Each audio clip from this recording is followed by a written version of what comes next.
You ask Tiger to solve. This deals with linear equations with one unknown. The final result is x equals 2 over 5. Let's solve it step by step.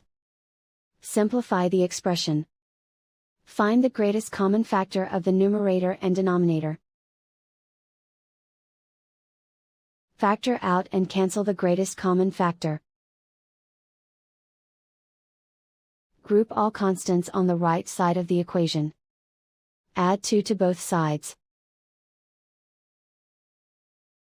Simplify the arithmetic.